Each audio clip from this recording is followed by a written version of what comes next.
Majira ya saa 3 kamili za asubuhi hapa. Hapa bwana kwenda kuangazia taarifa ambazo zimerindima, na hizi ni taarifa ambazo tunakufahamisha kwa sababu bwana wewe haupaswi kupitwa na hizi taarifa, kwa sababu tunafahamu ni kwamba wewe unategemewa hapo mtaani. Watu wakitaka kuthibitisha habari fulani wanasema bwana muite fulani bwana. Unategemewa sana bwana katika kuhakikisha watu wanapata taarifa. Wanapata taarifa bwana. Sawa sawa Sasa moja kati ya taarifa kubwa ambayo ipo imeanza kusambaa majira kuanzia leo usiku ni kuhusiana na swala la umeme katika mikoa ya kaskazini, ambalo kwa mujibu wa serikali bwana umeme umekuwa ukisumbua sana maeneo ya mikoa ya kaskazini, na umeme huo katika ile masuala kukatika na kadhalika. Sasa serikali imesema bwana kitakachotokea ni kwamba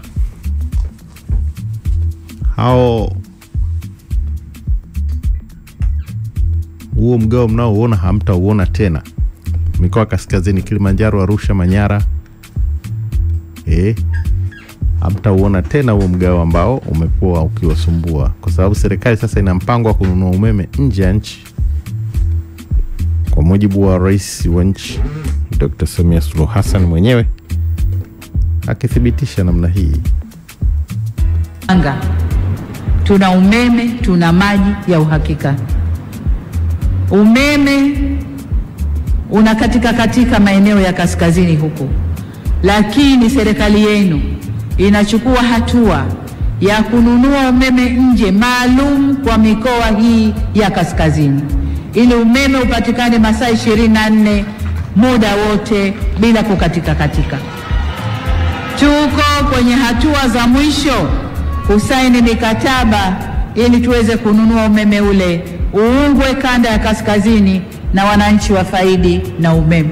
Kwa tutakuwa na umeme wa uhakika, maji ya uhakika kila pahali, vijiji vyote vina umeme, tunakwenda vitongoji na umeme wa kutosha tunaununua unaingia, ili kazi za maendeleo ziendelee. Sasa hivi ndani ya wilaya hii ya Mwanga tuna umeme, tuna maji ya uhakika.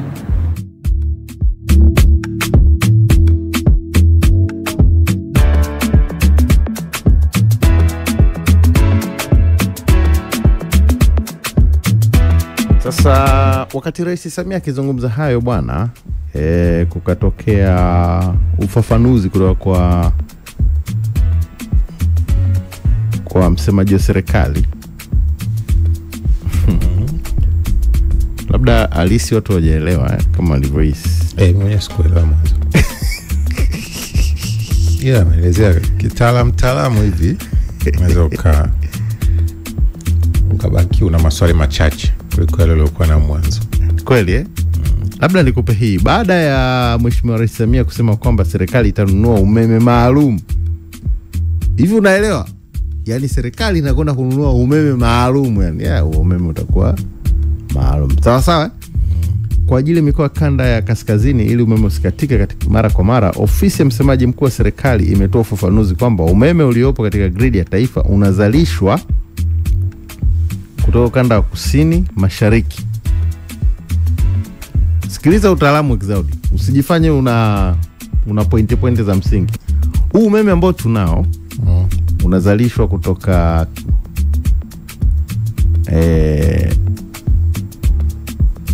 unazalishwa kutoka ukanda wa kusini mashariki. Hivyo unasafirishwa umbali mrefu kwenda maeneo mbalimbali ya nchi.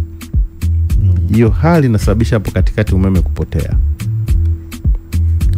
Na nukuu anasema kwa kanda kaskazini upotevu wa umeme unaosafirishwa umekuwa ukisababisha hasara zaidi ya shilingi bilioni 32 kwa mwaka.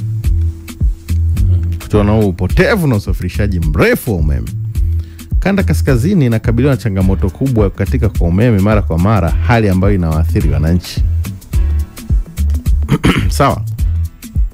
Sasa anasema ununuzi wa umeme kutoka Ethiopia, umeme maalumu ndio kupitia Kenya, utaondoa hiyo changamoto katika kwa umeme mara kwa mara na kuokoa upotevu wa umeme kwenda kanda hiyo ya kaskazini. Gharama za umeme unaonunuliwa kutoka Ethiopia ni nafuu kutoka Tanzania kwa mwanachama wa gridi ya umeme ukanda wa kaskazini mwa Afrika. Sasa Mheshimiwa Msigwa anajua kabisa, anajua. Baada ya kupost hivyo akatulia, akaweka simu yake chaji, akaanza kusoma comments kwa sababu ninajua alijua ambacho atajibiwa. Na najua alijua ambacho wananchi watareact.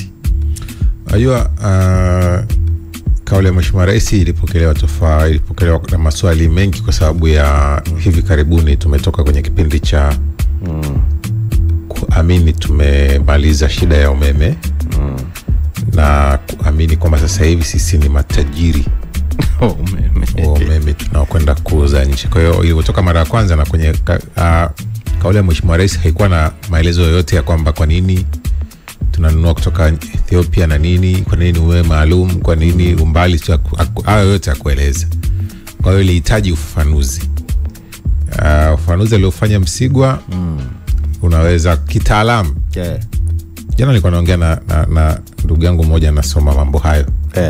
Wakati baada ya kuona hiyo nikamuuliza hivi masuala ya umbali nini, akaniambia umeme umbali mrefu, umeme wa usafiri. Ambao bado pia tukitazama wapi ni mbali unagundua kwamba kutoka huku kwenda kaskazini ni karibu. Kilomita. Sasa sijui umbali wataalamu wa masuala umeme wanahesabu vipi. Lakini pia swali lingine kwa juza umeme ule unaotoka pale Tanga ndio unaenda hivi. Kaskazini. Au yani of course ndio maana nimekwambia. Swali ambalo nimebaki nalo peke yangu ni hilo la umbali watu wa umeme wana calculate nini. Mimi mwenyewe nakumbuka tulishaikuwa na fundi pale kanisani kwetu. Of course tulikuwa tunachukua waya kupeleka kwenye uwanja fulani, tulikuwa tunafanya masuala ya mikutano ya nje. Sasa waya ulikuwa mrefu kweli. Kwa hiyo alafu ulikuwa ule waya wa umeme ulikuwa umejikunja hivi, unajua wakati wa kusokota. Sasa wakati wa kusokotoa fundi alituambia tuunyoshe. Kwa nini? Anakuambia umeme utapita kule kwenye mikunjo. Sasa asema kadri unavyopita mwili unapungua. Sasa ni kitaalamu sana. Ndio maana niliposikia kwa Mheshimiwa Rais nilisubiri kwanza, ngajua lazima tu yataibuka maswali mitandao na wapi, afu lazima tutoke ufafanuzi. Sasa ufafanuzi wa jana wa Msigwa kamaona pia kwenye chombo kimoja cha habari anaojiwa akauzungumza huu. Ngoja tusubiri yakibuka maswali mengine atajibu tena mpaka watu tuelewe, kwa sababu mambo haya ni ya kitaalamu. Kwa hiyo sasa ukianza kuyachambua wewe ambaye hujui umeme unasafirije, unatokaje huku kwenda kaskazini, na pia ukifuatilia unagundua Msigwa anajaribu kutuonyesha kwamba ni nafuu zaidi au ni rahisi zaidi kuchukua umeme Ethiopia pale kuleta kaskazini kuliko kuutoa huku. Nilikuwa najaribu kuangalia mikoa ya kaskazini mwa nchi. Mkoa wa kwanza ni Arusha, Kilimanjaro, Tanga na Manyara. Ukisema utoke Dar es Salaam hapa kwenda kwa mfano Kilimanjaro ni kilomita kama 500 zikiwa nyingi mpaka ufike kwa 560. Zikiwa nyingi sana.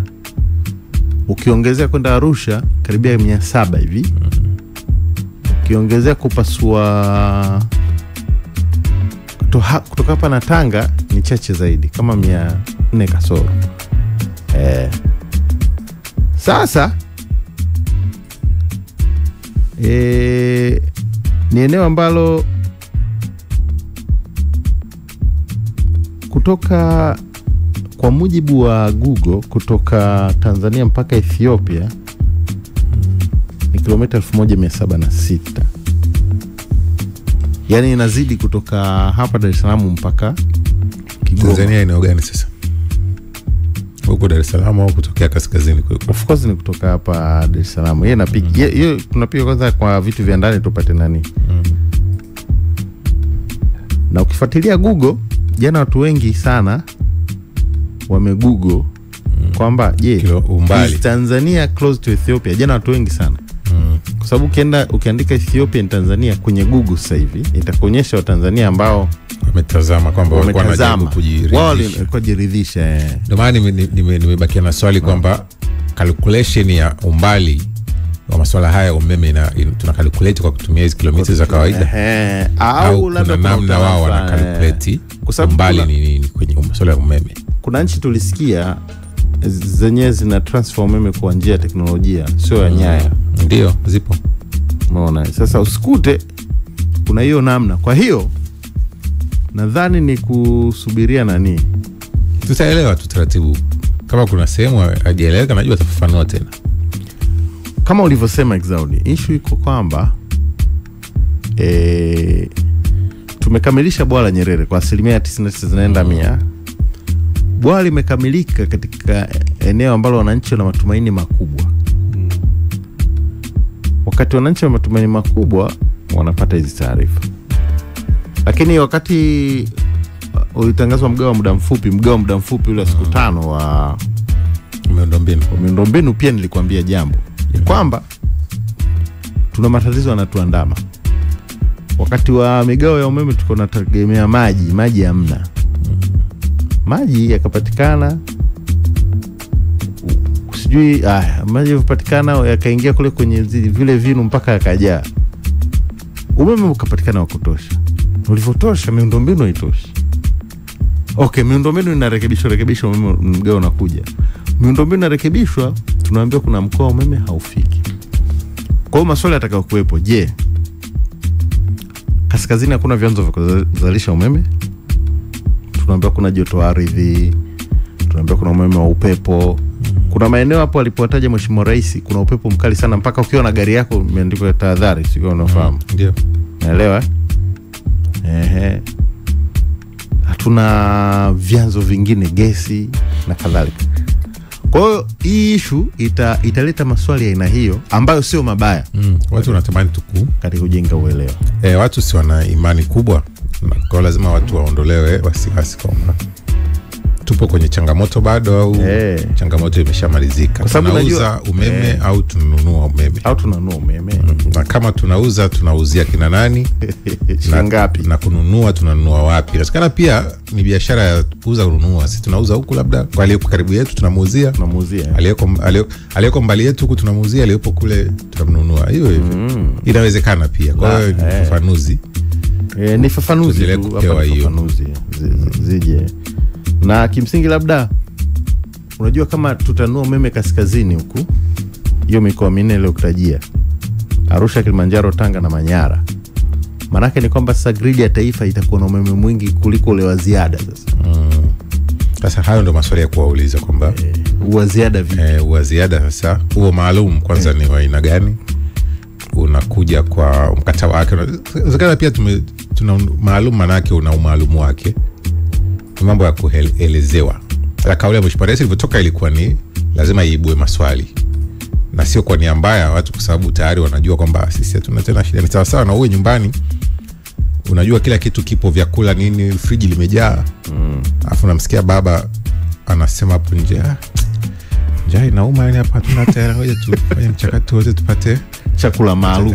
Tupate chakula maalum kwa ajili ya kusaidia familia kwa siku mbili. Jamani, kwenye friji kuna vitu vingi. Kuna unga nimeona, wali ni mchele nimeona kutosha ndani. Kwa hiyo ndio hiyo.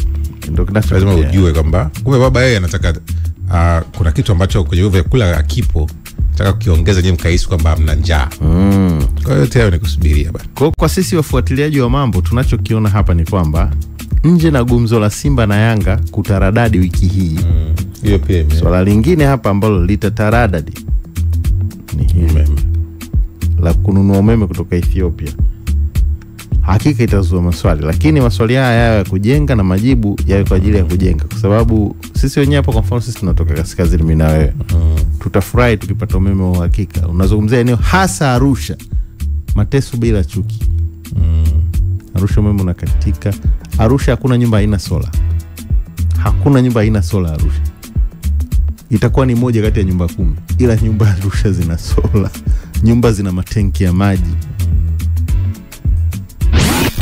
East Africa Radio Morning Express, your super breakfast.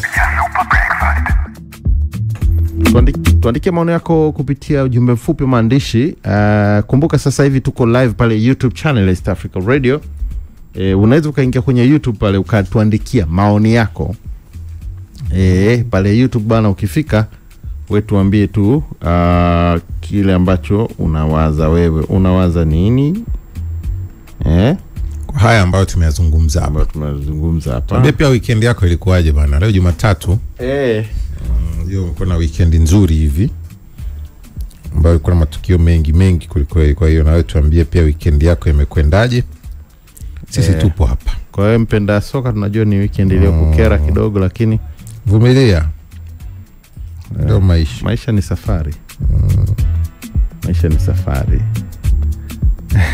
Sasa bwana, tayari pale mdau wetu Omari amesharekebisha kupitia YouTube channel East Africa Radio. Kama uko East Africa, kama uko YouTube, andika East Africa Radio utatuona hapo. Utamwona Exaudi Mteo, unaniona mimi hapa. Mimi ndio nimevaa miwani ambao unaniona. Exaudi Mteo unamwona hapa, anashika simu kwa ajili ya kusoma ujumbe wako mfupi wa maandishi, na ujumbe huo unauandika kupitia namba ya simu ya 0683 802 966 0683